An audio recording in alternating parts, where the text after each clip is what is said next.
الحمد للہ الملک الجبار الواحد القہار واشہد ان لا الہ الا اللہ وحدہ لا شریک لہ رب السماوات والارض وما بینہما العزیز الغفار وصلی اللہ علی النبی المصطفى المختار وعلی آلہ وصحبہ الاخیار اما بعد رب اشرح لی صدری ویسر لی امری واحلل عقدۃ من لسانی یفقہوا قولی اللہم انفعنا بما علمتنا وعلمنا ما ينفعنا وزدنا علما۔ اللہ رب العزت کی توفیق سے اللہ کے رسول صلی اللہ علیہ وسلم کی احادیث پر مشتمل جو کتاب عمدۃ الاحکام ہم نے اس کا آغاز کیا تھا، بہترین احکام پر مشتمل احادیث، اس کے اندر ہم کتاب النکاح کو پڑھ رہے تھے۔ کتاب النکاح کے اندر آج ہم جس چیپٹر کو شروع کرنے جا رہے ہیں اور انشاءاللہ اللہ کی توفیق سے مکمل کرنے جا رہے ہیں، کیونکہ یہ کتاب النکاح کا لاسٹ چیپٹر ہے اور اس چیپٹر کا نام ہے باب الصداق۔ باب الصداق، صداق کہتے ہیں حق مہر کو، حق مہر۔ یاد رکھیے گا، یہ اللہ رب العزت نے مرد کے لیے جو عورت کو حلال بنایا تو اس کے بدلے میں مرد پر یہ لازم کیا کہ وہ اس عورت کو کچھ حق دے۔ شریعت اسلامیہ نے حق مہر مقرر نہیں کیا، بلکہ اسے اس ثوابدید پر چھوڑا کہ جس کی جتنی استطاعت ہے وہ اپنی استطاعت کے مطابق دے، نہ بہت زیادہ اس کے اندر کنجوسی سے کام لے اور نہ بہت زیادہ اس کے اندر فراخ دلی سے کام لے، بلکہ ہر کوئی اپنے معاشرے کے مطابق اور اپنے استطاعت طاقت کے مطابق جو بھی مرد و خواتین کا آپس میں یا پھر ان کے خاندانوں کا آپس میں اتفاق ہو جاتا ہے تو خاوند بیوی کو وہ ادا کرتا ہے۔ اب یاد رکھیے گا، عرب کے اندر یہ پایا جاتا ہے جو اس وقت بھی چل رہا ہے کہ نکاح سے پہلے ہی یا نکاح کے موقع پر عورت کو اس کا حق مہر سارا دے دیا جاتا ہے۔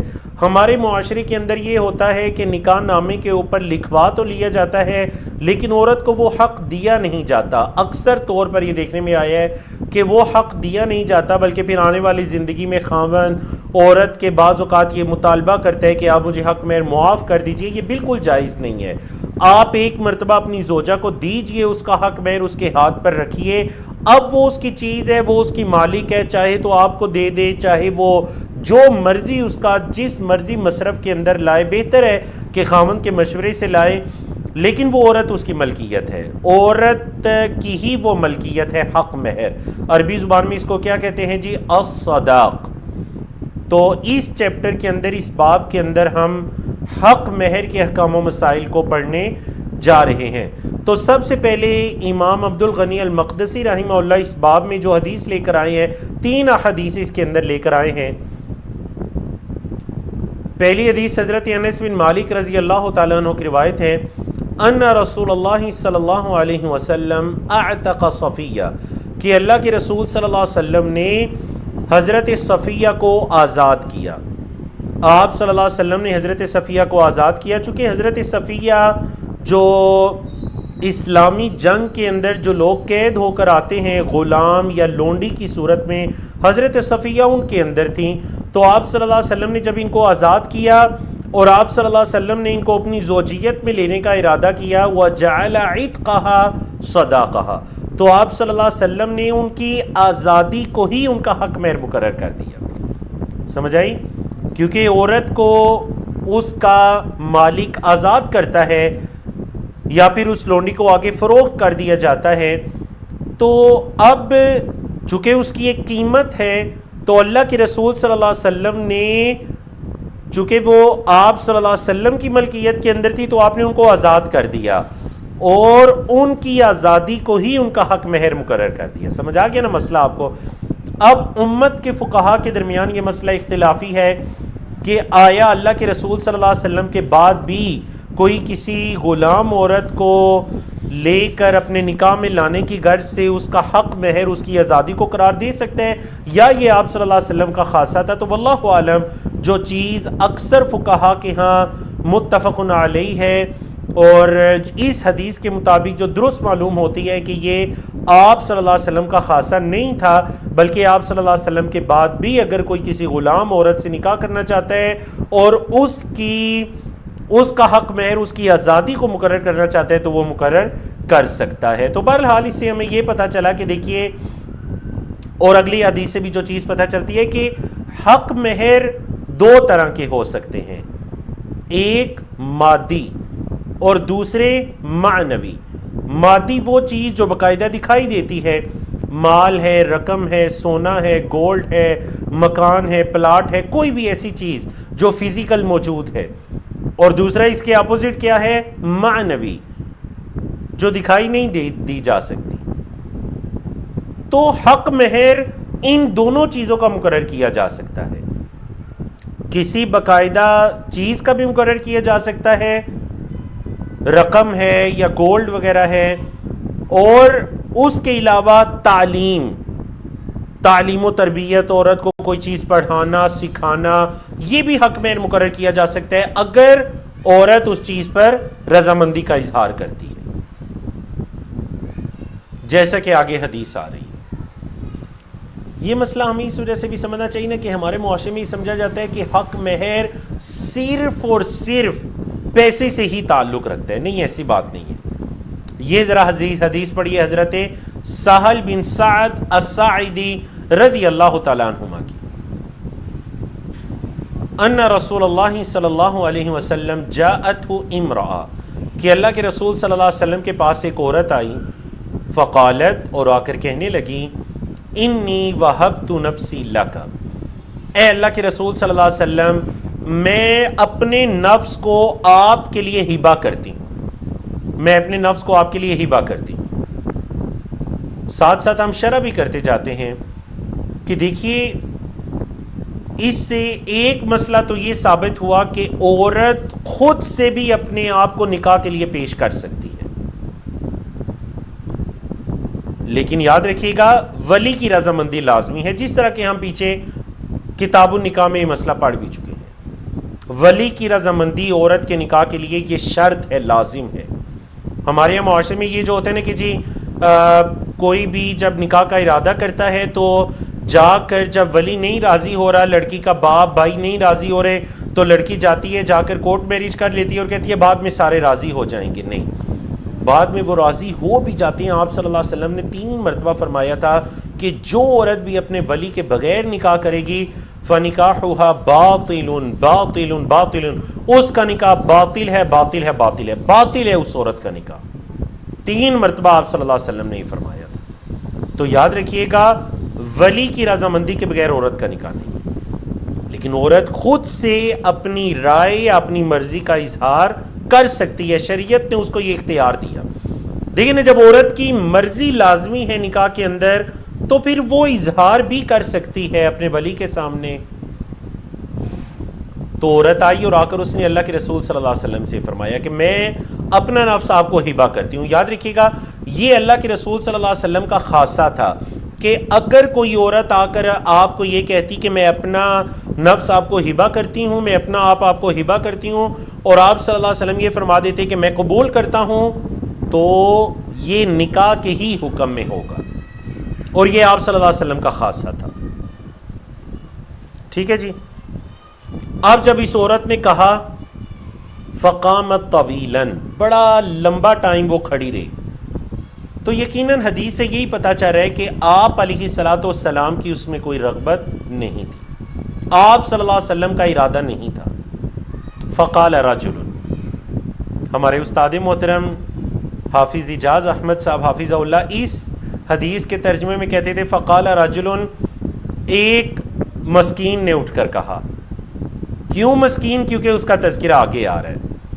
ایک شخص اٹھے اور انہوں نے کہا، یقیناً وہ صحابی رسول ہیں، یا رسول اللہ، اے اللہ کے رسول صلی اللہ علیہ وسلم، زوجنیہا، میرا نکاح کر دیجئے اس عورت سے، ان لم یکن لک بہا حاجہ، اگر آپ کو اس عورت کی کوئی حاجت ضرورت نہیں ہے تو میرا نکاح کر دیجئے۔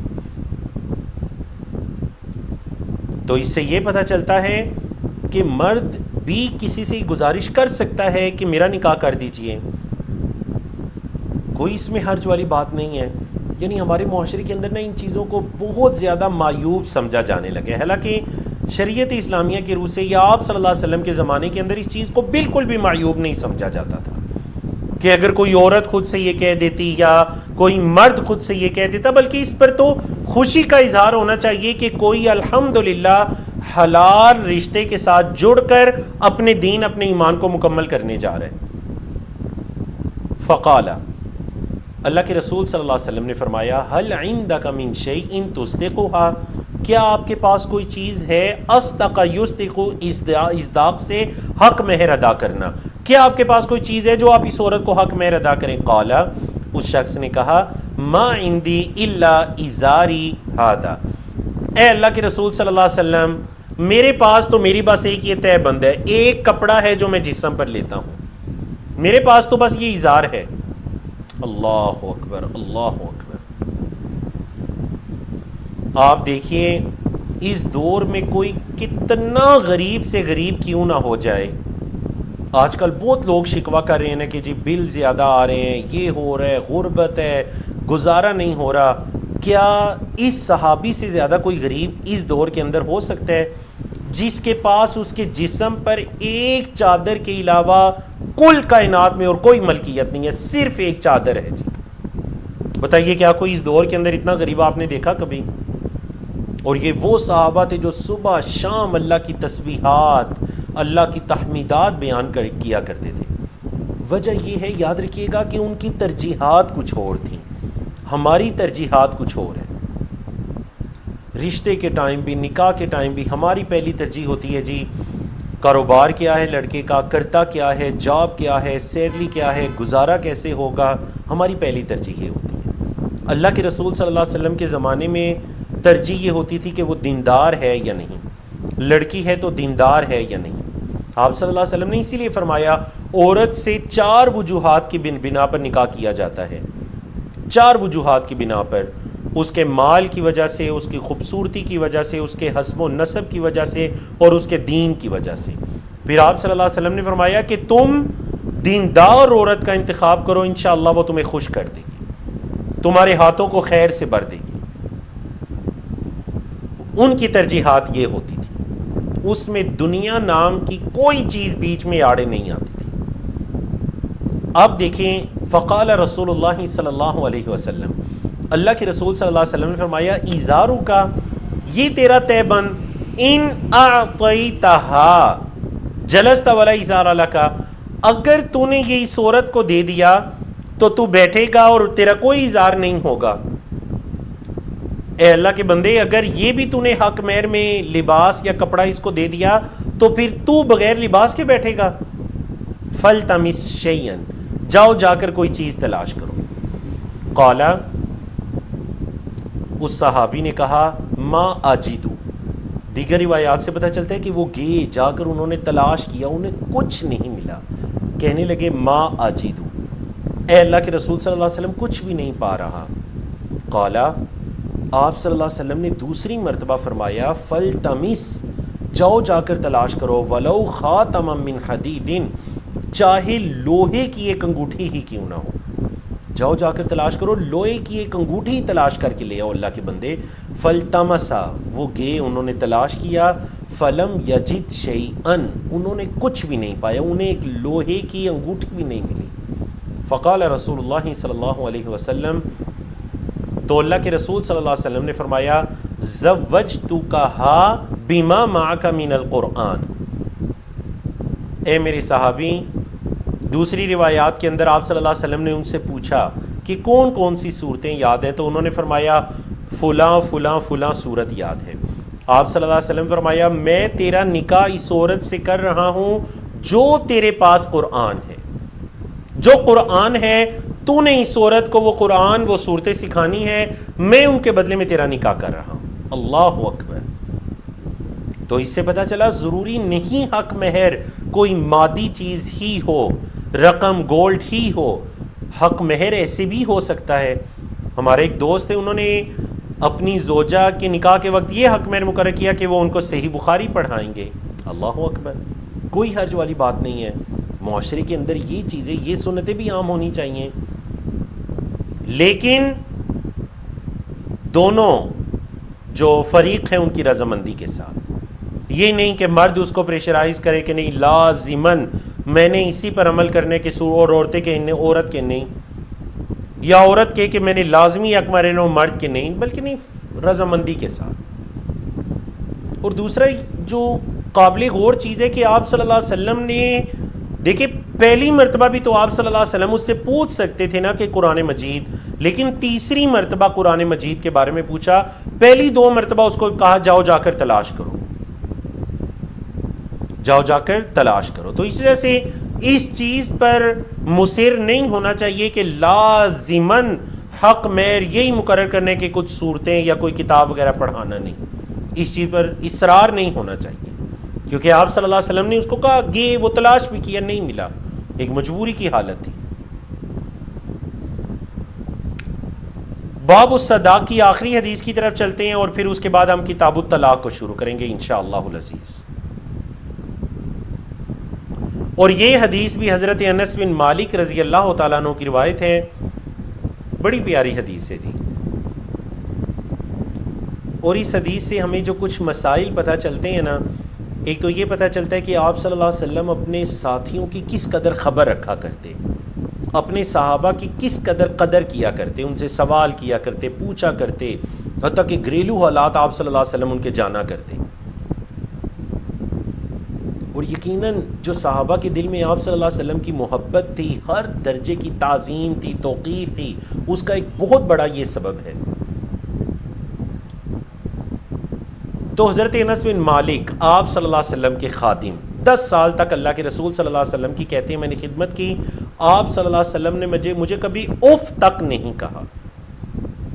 یہ وہی ہیں جن کی والدہ ام سلیم ہے، جن کا تذکرہ ہم قصہ پڑھ بھی چکے ہیں۔ تو حضرت انس بن مالک کہتے ہیں کہ ان رسول اللہ صلی اللہ علیہ وسلم رعا عبد الرحمن ابن عوف، کہ اللہ کے رسول صلی اللہ علیہ وسلم نے حضرت عبد الرحمن بن عوف کو دیکھا، وعلیہ ردع زعفران، اور حضرت عبد الرحمن بن عوف پر زعفران کا رنگ چڑھا ہوا تھا۔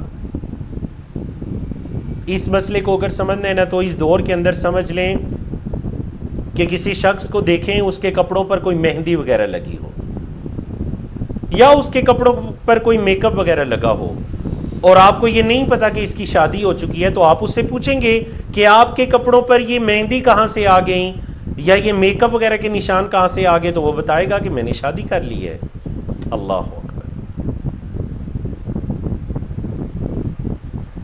تو آپ صلی اللہ علیہ وسلم نے جب ان پر زعفران کا رنگ دیکھا، کیونکہ اس دور کے اندر اور آج کے دور میں بھی، ہمارے معاشرے میں نہیں لیکن عرب وغیرہ میں مہندی کے لیے یا عورت کا جو خوبصورتی کے لیے رنگ وغیرہ کے لیے وہ زعفران استعمال کیا کرتی تھی۔ زعفران ظاہر بات ہے یہ ایک جڑی بوٹی ہے، کافی مہنگی ہے، پینے وغیرہ میں بھی استعمال ہوتی ہے، دودھ میں ڈال کر یا اس کا قہوہ وغیرہ، اور اسی طرح یہ پانی میں ڈال کر مہندی وغیرہ کے طور پر بھی یا زیب و زینت کے لیے بھی استعمال ہوتی ہے۔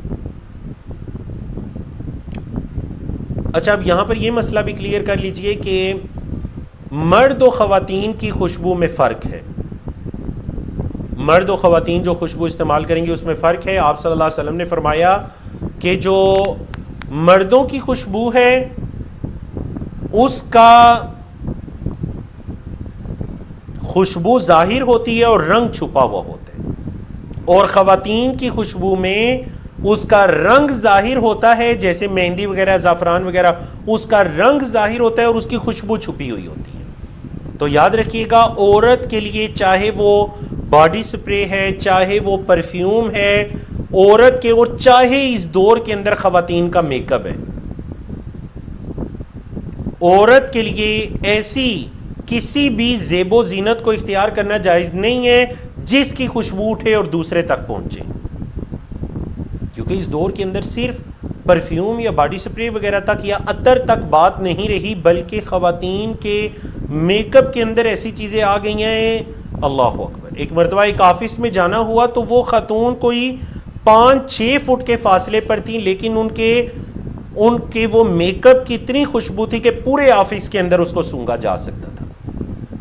نبی کریم صلی اللہ علیہ وسلم نے لعنت فرمائی ایسی خاتون پر جس کے پرفیوم وغیرہ کی خوشبو اس سے آ رہی ہوتی ہے۔ اللہ اکبر، بڑی سخت وعید ہے اس کے لیے۔ اس وجہ سے خواتین کو یہ اس چیز کا بہت زیادہ خیال رکھنا چاہیے. کبیرہ گناہ ہے یہ کہ اگر کوئی عورت ایسی خوشبو کا استعمال کرتی ہے جس سے خوشبو اٹھ رہی ہے. ہاں عورتوں کی خوشبو ہے، وہ مہندی ہے، وہ زعفران ہے، وہ میک اپ ہے، جو کرنا چاہیں، لیکن کس کے لیے؟ وہ باہر کسی کو دکھانے کے لیے نہیں، اپنے محرم رشتہ داروں کے لیے، اپنے خاوند کے لیے، اپنے گھر کے لیے. بناؤ سنگار کے اندر کوئی حرج نہیں ہے، گھر کے اندر ہو. تو آپ صلی اللہ علیہ وسلم نے جب حضرت عبد الرحمن بن عوف پر دیکھا زعفران کا کلر، تو آپ صلی اللہ علیہ وسلم نے فرمایا مہیم، مہیم، یہ کلمہ تعجب ہے، یہ کیا ہوا مہیم. یا پھر آپ جدید اردو میں مطلب اس دور کے اندر ہم جو واہ واہ بولتے ہیں نا، واہ واہ یہ کیا؟ ایک تعجب ہوا آپ صلی اللہ علیہ وسلم کو. فقالا، حضرت عبد الرحمن بن عوف کہنے لگے یا رسول اللہ، اللہ کے رسول صلی اللہ علیہ وسلم، تزوجت امرأۃ، میں نے ایک عورت سے نکاح کر لیا ہے، میں نے ایک عورت سے نکاح کر لیا. فقالا، تو آپ صلی اللہ علیہ وسلم نے فرمایا ما اصدقتها، اس عورت کو حق مہر کیا دیا ہے؟ قالا، عبد الرحمن بن عوف نے کہا وزن نوات من ذہب، میں نے سونے کی ایک کھجور کی گٹلی کے برابر ایک سونا اس کو دیا ہے. کھجور کی گٹلی کے برابر سونا میں نے اس کو دیا، گولڈ. قال، آپ صلی اللہ علیہ وسلم نے دعا دی، فبارک اللہ لک، اے عبد الرحمن اللہ آپ کو برکتوں سے نوازے. او لم، ولیمہ کرو، ولو بشاتین، اگرچہ ایک بکری کے ساتھ ہی کیوں نہ کرو. کتنی پیاری حدیث ہے. دیکھیں آپ صلی اللہ علیہ وسلم اپنے صحابہ کے حالات کی خبر لے رہے ہیں، خوشی کا اظہار فرما رہے ہیں، اور پھر جب بتایا کہ میں نے نکاح کر لیا تو پھر آپ صلی اللہ علیہ وسلم نے ان سے ضروری باتیں پوچھیں کہ میرے صحابی ہیں، کہیں کوئی غلطی نہ کر بیٹھیں، کوئی حق مہر وغیرہ دیا یا نہیں؟ ہاں اللہ کے رسول صلی اللہ علیہ وسلم حق مہر دیا. پھر دعا دی اور فرمایا ولیمہ کرو، اگرچہ ایک بکری کے ساتھ ہی کیوں نہ کرو. تو حق مہر یہ لازم ہے نکاح کے اندر، لیکن ولیمہ یہ سنت موقدہ ہے، کیونکہ آپ صلی اللہ علیہ وسلم نے حکم دیا ولیمہ کرو اگرچہ ایک بکری کے ساتھ. کچھ فقہا کا یہ خیال ہے کہ نکاح کے اندر ولیمہ کرنا لازمی ہے استطاعت کے مطابق، لیکن اکثر فقہا نے یہ کہا کہ نہیں، یہ فرض نہیں ہے، بلکہ یہ سنت موقدہ کے حکم میں آئے گا، سنت موقدہ. اب یہاں پر ایک مسئلہ میرے ذہن سے نکل نہ جائے، یہ جو حدیث کے الفاظ ہیں نا تزوجت امرأۃ، ان الفاظ میں دیکھیے کہ اللہ کے رسول صلی اللہ علیہ وسلم کے زمانے میں، آپ صلی اللہ علیہ وسلم کے زمانے میں آپ کے قریبی صحابی، عشرہ مبشرہ میں سے حضرت عبد الرحمن بن عوف، قریبی صحابی نکاح کر رہے ہیں اور آپ صلی اللہ علیہ وسلم کو علم نہیں ہے. دیکھا آپ نے؟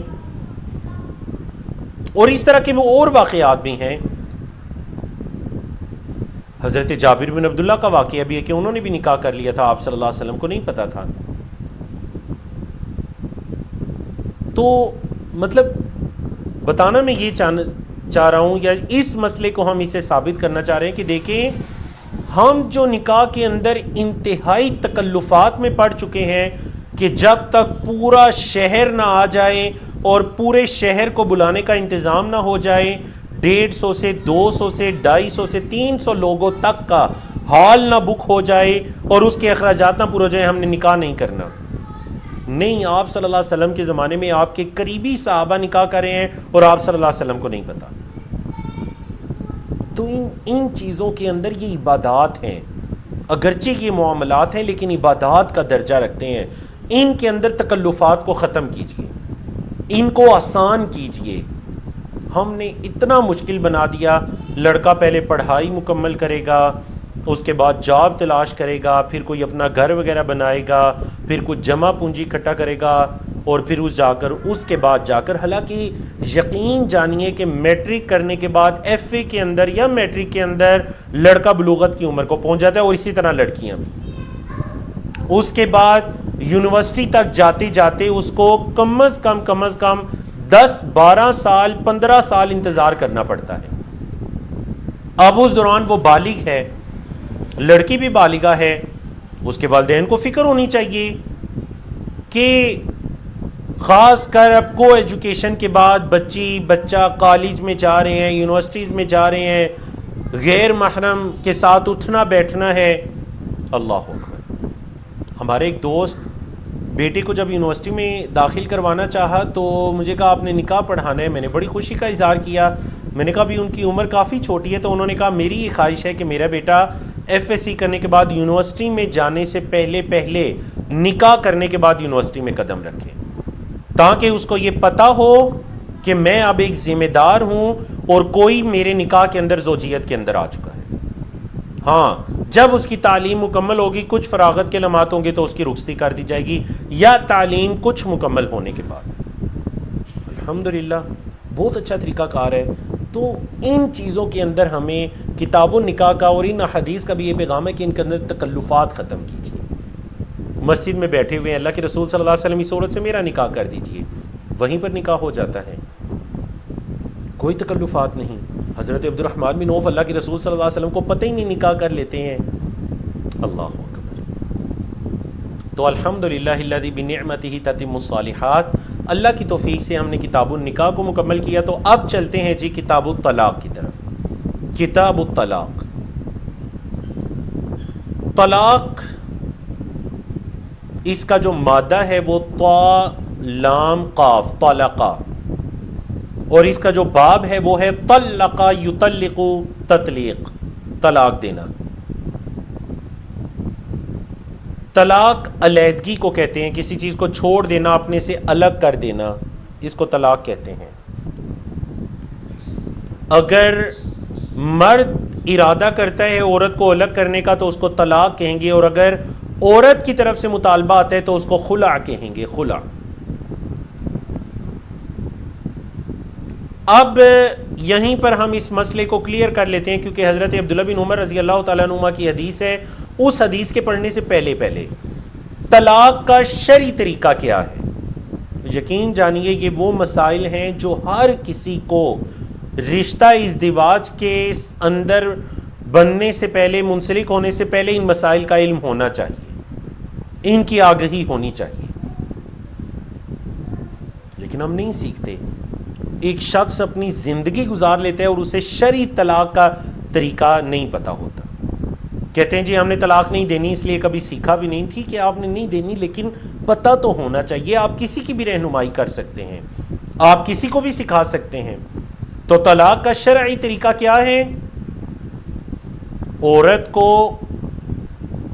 اس طہر کے اندر، عورت ایام مخصوصہ میں نہ ہو، پاکی کی حالت میں ہو، عورت کو طلاق دی جائے بغیر چھوئے.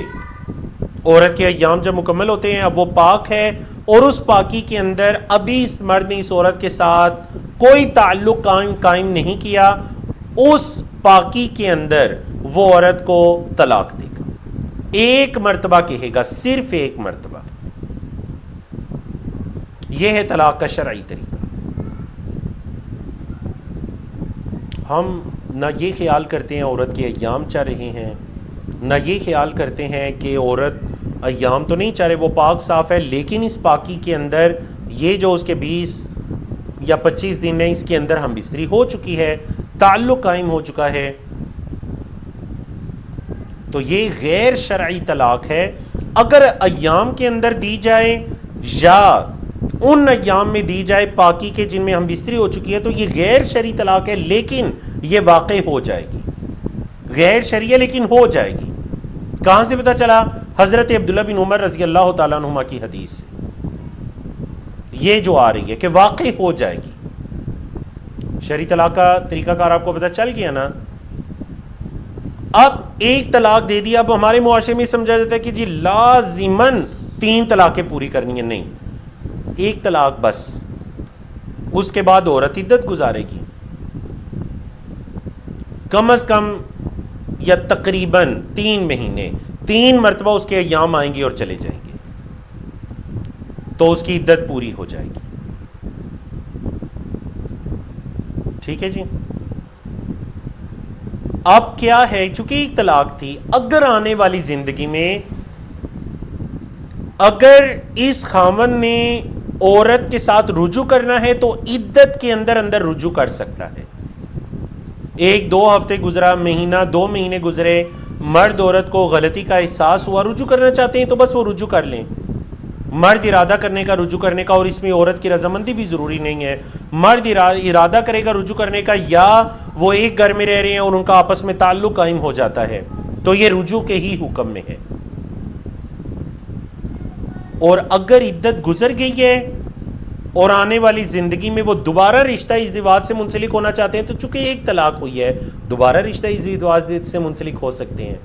نیا نکاح، گواہان، ولی کی اجازت، حق مہر کا مقرر ہونا، جس طرح پہلا نکاح ہوا تھا تمام اپنے شروط اور ضوابط کے ساتھ، ان کا دوبارہ نکاح ہو جائے گا، کیونکہ ابھی ایک طلاق ہوئی ہے. سمجھا کہ نا آپ کو؟ اب یہیں پر اس مسئلے کو بھی کلیئر کر لیتے ہیں کہ جی ہمارے معاشرے کے اندر جب عورت کو ایک ہی مجلس کے اندر 3 طلاقیں دے دی جاتی ہیں تو پھر لوگوں کی توجہ جاتی ہے جی آپ فتویٰ حاصل کریں، خاص کر تب جب وہ دوبارہ آپس میں رضامندی کرنا چاہتے ہیں کہ اب وہ 3 طلاقیں 3 ہیں یا وہ 3 طلاقیں 1 ہیں. تو یاد رکھیے گا اللہ کے رسول صلی اللہ علیہ وسلم کے زمانے میں 3 طلاقیں 1 ہوا کرتی تھی. حضرت ابوبکر صدیق رضی اللہ تعالیٰ عنہ کے زمانے میں 3 طلاقیں 1 ہوا کرتی تھی. حضرت عمر فاروق رضی اللہ تعالیٰ عنہ کے ابتدائی دور میں 3 طلاقیں 1 ہوا کرتی تھی. پھر جب انہوں نے دیکھا، اس صحیح مسلم کی حدیث کے مطابق، پھر جب حضرت عمر نے دیکھا کہ لوگ بہت زیادہ اس کے اندر غفلت برتنا شروع ہو گئے ہیں اور فوراً سے 3 طلاقیں دیتے تھے، تو انہوں نے 3 طلاقوں کو 3 قرار دے دیا. تو پتہ چلا یہ وہ مسئلہ ہے جس کے اندر مسلمانوں کا جو شرعی حکمران ہے اس کو اپنی ثوابدید کا بھی اختیار حاصل ہے. لیکن چونکہ اب ہمارے اس دور کے اندر ایسی کوئی بات نہیں ہے، تو پھر فقہا کا اختلاف ہے کہ وہ 3 طلاقوں کو آیا 1 قرار دیا جائے گا یا 3 قرار دیا جائے گا. ہمارے برے صغیر پاک و ہند کے اندر جو احناف یا فقہ حنفی سے تعلق رکھنے والے لوگ ہیں یا فقہا ہیں، علماء ہیں، وہ یہ کہیں گے کہ اگر کسی نے ایک مجلس کے اندر 3 طلاقیں دیں تو وہ 3 واقع ہو گئیں. اب اس مرد کے لیے یہ جائز نہیں ہے کہ وہ اس عورت کی طرف رجوع کرے. اور جو اہل حدیث یا سلفی حضرات ہیں وہ یہ کہتے ہیں کہ چونکہ ایک مجلس کے اندر 3 طلاقیں ہوئی تھیں تو وہ 1 طلاق واقع ہوئی یا وہ 3 نہیں ہوئی. واللہ عالم. قرآن مجید کی آیت الطلاق مرتان، طلاق 2 مرتبہ ہے، مرتبہ مرہ. اگر اس آیت کریمہ کو دیکھیں، نبی کریم صلی اللہ علیہ وسلم کے زمانے میں جو چل رہا تھا اس کو دیکھیں، احادیث کو دیکھیں، تو جو بات نصوص کے دلائل کے زیادہ قریب معلوم ہوتی ہے وہ یہی ہے کہ اگر کسی نے ایک مجلس کے اندر 3 طلاقیں بیوی کو دے بھی دی تو وہ 1 طلاق واقع ہوگی، وہ 3 طلاقیں واقع نہیں ہوں گی. سمجھا کیجیے. اب آتے ہیں اس حدیث کے اندر، اور بہت سے طلاق کے بارے میں مسائل ساتھ ساتھ کلیئر ہوتے جائیں گے. یہ حضرت عبداللہ بن عمر کا واقعہ ہے، یعنی حضرت عمر کے بیٹے حضرت عبداللہ کا. انہ طلق امرأۃ لہ، انہوں نے اپنی عورت کو طلاق دے دی. وہی حائض، اور اس عورت کے ایام چل رہے تھے، ایام مخصوصہ چل رہے تھے. فذکر ذلک عمر رضی اللہ عنہ لرسول اللہ صلی اللہ علیہ وسلم، تو حضرت عبداللہ کے والد حضرت عمر بن خطاب رضی اللہ تعالیٰ عنہ نے اللہ کے رسول صلی اللہ علیہ وسلم سے یہ ذکر کیا کہ میرے بیٹے عبداللہ نے اپنی زوجہ کو اس کے ایام کے اندر طلاق دے دی ہے. فتغیظ فیہ رسول اللہ صلی اللہ علیہ وسلم، اللہ کے رسول صلی اللہ علیہ وسلم کو اس بات پر غصہ آیا، آپ صلی اللہ علیہ وسلم کو غضب آیا. ثم قال، پھر اللہ کے رسول صلی اللہ علیہ وسلم نے فرمایا لیراجعھا، عبداللہ کو چاہیے کہ وہ رجوع کر لے، عبداللہ کو چاہیے کہ وہ رجوع کر لے. تو اسی سے علماء کرام نے کہا کہ وہ طلاق واقع ہو گئی تھی، جو میں نے کہا نا کہ اگرچہ غیر شرعی شرعی طلاق نہیں ہے، کیونکہ شریعت نے یہ طریقہ نہیں بتایا کہ ایام کے اندر عورت کو طلاق دی جائے، دینی بھی ہے تو اس کی پاکی کا انتظار کیا جائے. لیکن اگر کوئی دے دے تو طلاق واقع ہو جائے گی، کیونکہ آپ صلی اللہ علیہ وسلم نے اس کو رجوع کرنے کا حکم دیا، تو رجوع تب ہی ہوگا جب طلاق واقع ہو جائے گی۔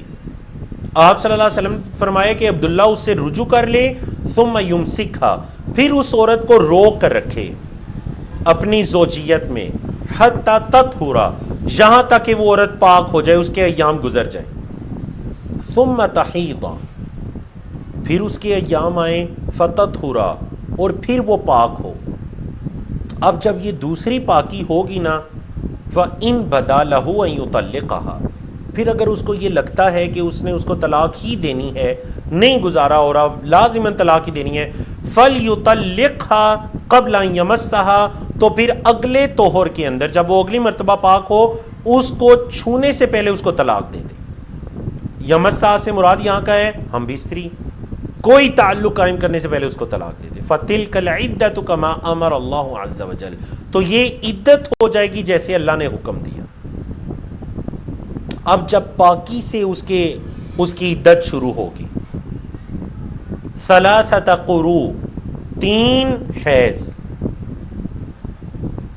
اب چونکہ پاکی میں طلاق دیں، اس کے بعد جو اس کے ایام آئیں گے، پھر اس کے بعد پاک ہوگی، پھر ایام آئیں گے 2، پھر تیسری مرتبہ جب ایام آئیں گے تو مرد کو رجوع کرنے کا اختیار ختم ہو جائے گا، کیونکہ عدت گزر چکی۔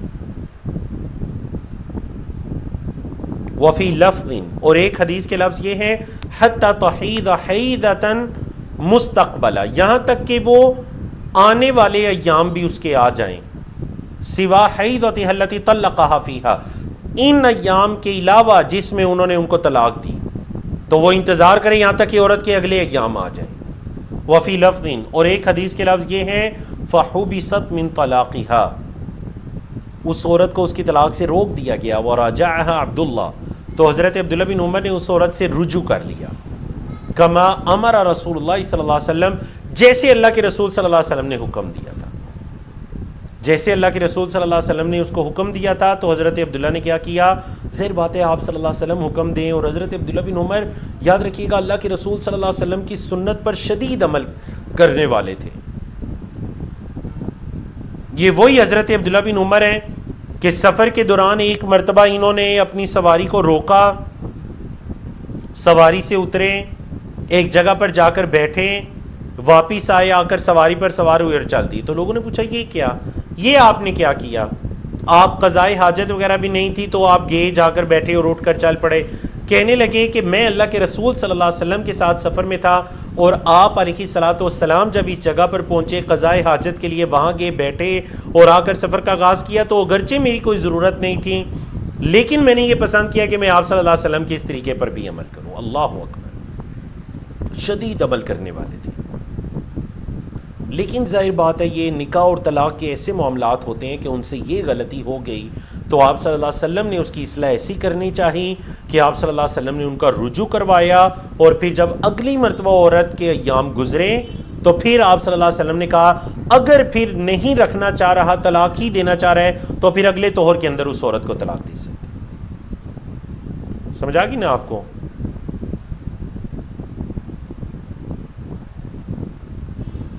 اب چلتے ہیں جی کتاب الطلاق کی دوسری حدیث کی طرف، اور یہ حضرت فاطمہ بنت قیس رضی اللہ تعالیٰ عنہ کی روایت ہے۔ ان کا اپنا واقعہ ہے، جو خود اپنا واقعہ بیان کریں حضرت فاطمہ بنت قیس۔ واقعہ سنیے، تقریباً مطلب اتنا تفصیلی حدیث ہے کہ اس کی شرح بھی ساتھ ساتھ ہو جائے گی۔ ان ابا عمرو بن حفص رضی اللہ عنہ طلقها البتہ، ابو عمر بن حفص نے حضرت فاطمہ کو طلاق دے دی۔ کون سی طلاق دے دی؟ طلاق بتہ۔ طلاق کی 2 قسمیں ہیں، ایک طلاق رجعی اور ایک طلاق بائنہ۔ طلاق رجعی پہلی اور دوسری طلاق ہوتی ہے جس کے بعد مرد کو عورت سے رجوع کرنے کا حق باقی رہتا ہے، اور طلاق بتہ تیسری طلاق ہوتی ہے جس کے بعد مرد کے لیے عورت سے رجوع کرنے کا کوئی حق باقی نہیں رہتا۔ تو انہوں نے ان کو آخری تیسری طلاق بھی دے دی۔ وَهُوَ غائبٌ، اور وہ وہاں پر موجود نہیں تھے۔ وفی روایتن، اور ایک حدیث کے الفاظ یہ ہیں طلقها ثلاثاً، کہ انہوں نے اپنی زوجہ کو تین طلاقیں دے دی حضرت فاطمہ بنت قیس کو.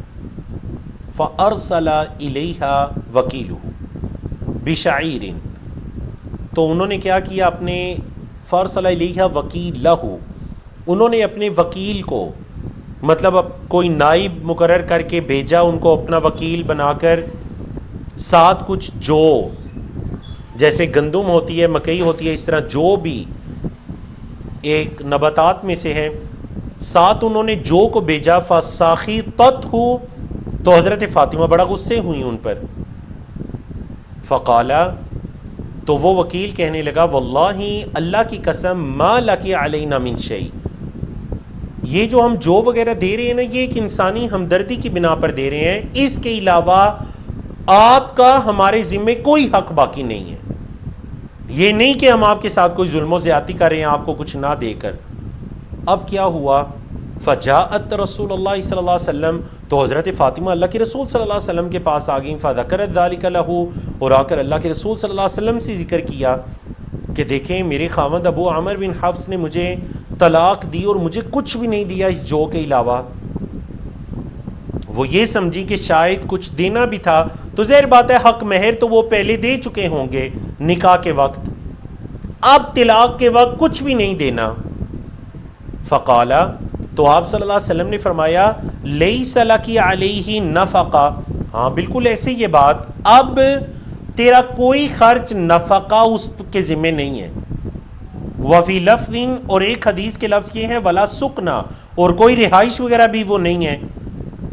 یہاں پر اس مسئلے کو سمجھ لیجئے، اگر طلاق رجعی ہے، طلاق رجعی مطلب پہلی یا دوسری طلاق ایک شخص نے عورت کو دی، تو عورت کو چاہیے کہ وہ اپنی عدت اپنے خاوند کے اس گھر کے اندر اپنی عدت مکمل کرے، اور خاوند پر اس کا کھانا پینا اور رہائش کا انتظام کرنا لازم ہے. ہمارے ہاں یہ میں کہتا ہوں جی یہ طریقہ یا سنت پر عمل کرنا تو دور کی بات ہے، طلاق دینے سے دونوں خاندانوں میں ایسی دشمنی پڑتی ہے کہ ان کی نسلیں اگلی آ جاتی ہیں اور وہ دشمنی ختم نہیں ہوتی. شریعت تو ہمیں یہ کہہ رہی ہے کہ عورت کو طلاق دے بھی رہی ہے تو عورت اپنی عدت خاوند کے گھر میں مکمل کرے. تو چونکہ یہ تھی طلاق تیسری طلاق، طلاق بتہ، طلاق بائنہ، جس کے بعد مرد کو رجوع کا حق حاصل نہیں رہتا. تو واقعتاً اس طلاق کے بعد تو عورت مرد کے گھر میں نہیں ٹھہرے گی بلکہ اپنے گھر میں یا اپنے والدین کے گھر میں چلی جائے گی. مرد کے ذمے اس کا کھانا پینا، نفقہ، خرچ، رہائش وغیرہ کا انتظام لازم نہیں ہے. اب اس عورت نے عدت گزارنی تھی تو آپ صلی اللہ علیہ وسلم نے اس کا انتظام کیا. فامرہا، تو آپ صلی اللہ علیہ وسلم نے ان کو حکم دیا ان تعتد فی بیت ام شریک، کہ جاؤ اور جا کر ام شریک کے گھر میں عدت گزار لو. ثم قال، پھر آپ صلی اللہ علیہ وسلم فرمایا تلک امرأۃ یغشاها اصحابی، یہ وہ عورت ہے ام شریک کے جن کے پاس میرے صحابہ کا آنا جانا رہتا ہے، وہ جاتے رہتے ہیں. حضرت ام شریک کبھی صحابہ کرام کو اور اللہ کے رسول صلی اللہ علیہ وسلم کو اپنے گھر بلاتی، کھانے وغیرہ کا انتظام کرتی. تو فرمایا ان کے پاس میرے صحابہ وغیرہ آتے جاتے رہتے ہیں. اعتدی عند ابن ام مکتوم، تم ایسا کرو کہ تم جاؤ اور جا کر حضرت عبداللہ بن ام مکتوم کے گھر میں عدت گزارو.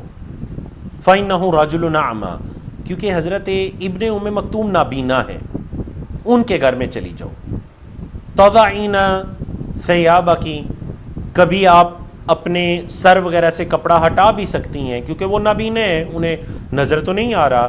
فإذا حللتی فآذنینی، جب آپ حلال ہو جائیں، آپ کی عدت گزر جائیں تو پھر مجھے بتانا. قالت، حضرت فاطمہ بن قیس کہتی ہیں فلما حللت، جب میں حلال ہو گئی. کیا مطلب حلال ہو گئی؟ کیونکہ عدت کے اندر عورت کا نکاح کرنا یہ حرام ہے.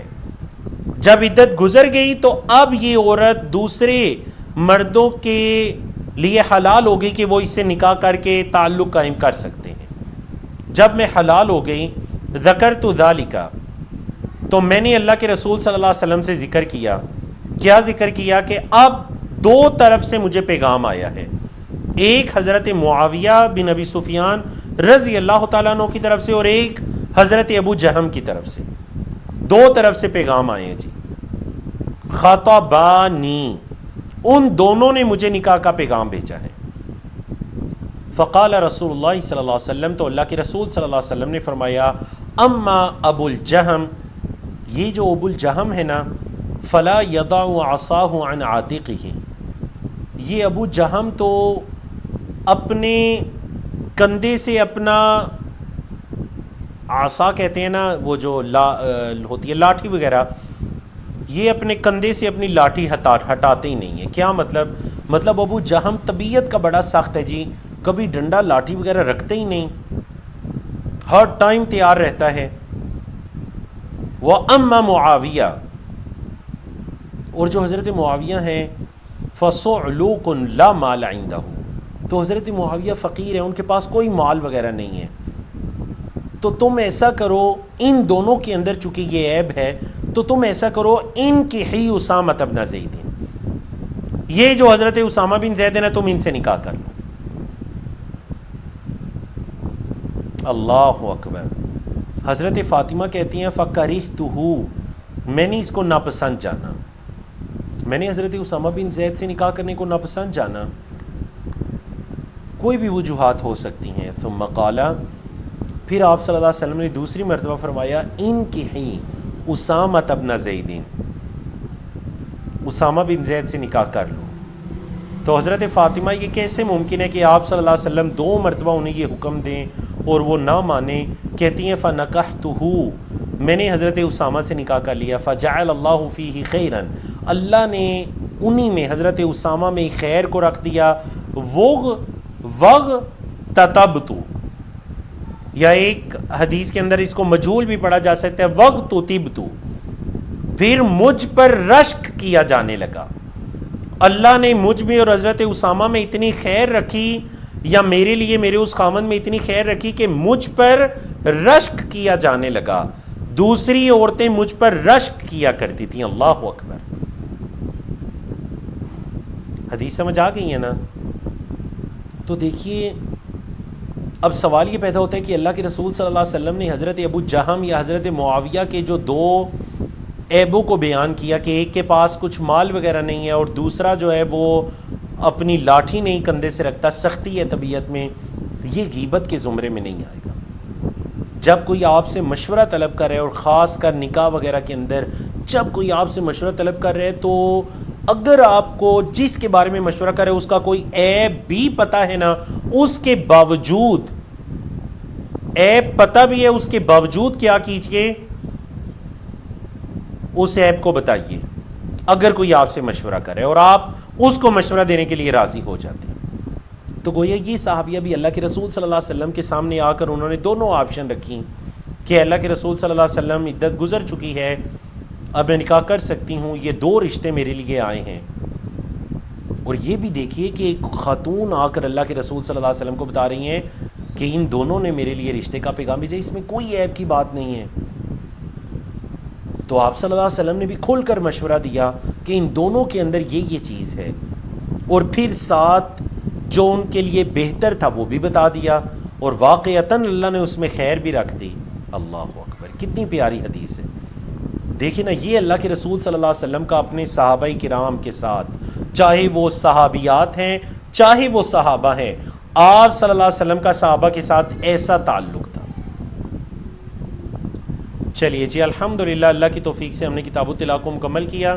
کتاب الطلاق کے اندر جو فرسٹ چیپٹر تھا طلاق کے بارے میں، تو آنے والے انشاءاللہ ہفتے میں ہم باب العدہ، عدت کے چیپٹر کو پڑھیں گے، جس کے اندر عدت کے احکام و مسائل آئیں گے.